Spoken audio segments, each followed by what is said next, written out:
Inday! Inday! Inday! Sir, may kailangan po kayo? Ay, wala! Gusto ko lang magsisigaw para magpasok nga lang ako. Pagpapantalon na plancha mo na. Susutin niyo po ba? Ay, hindi! Gagawin basahan yun eh. Pinaplansya naman yung mga basahan. Gusto ko mag-aksera ng kabyerte.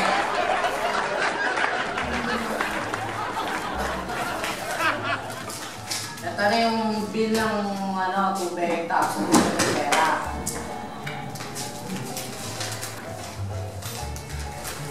Babayaran ko po ba? Ay, wag! Hawakan mo lang! Ang tayo mo mamunga ng pulo para mamunga ng pera. Siyempre, babayaran mo. Kaya ka naman mauhaw yung bibig mo na napakalaki, di ba? Ano mo si Inday?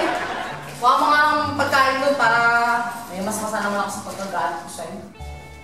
Kakain po kayo, sir? Hindi! Hindi ako lang kumuto! Gusto ko lang mag-picture! Tititig ako lang yung observe lang! Siyempre, kakain ako kaya ako hinihingi ko pagkain, di ba?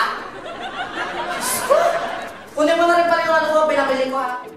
Yung pinamili niyo po, sir? Ay, hindi! Yung mga ninakaw ko, ubos na ba? Ang gaganda kasi mo na yung mga ninakaw ko, kaso na ubos. Pwede yung mga pinamili ko na lang.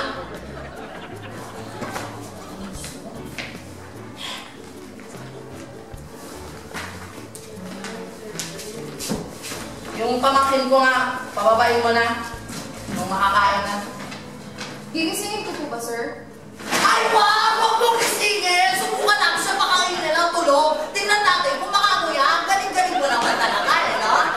Malamang gigisingin mo. Alam mo, oras na umuwi yun. Alas 4 na.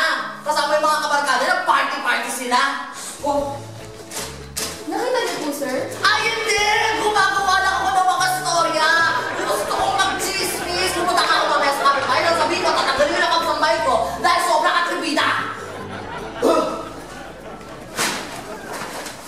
Kayo ho naman talaga, sir. Hindi mabiro. Ay, naku! Ito yung nakakatawang joke. Dahil sa sobrang bilis ng pick-up mo, tanggalin mo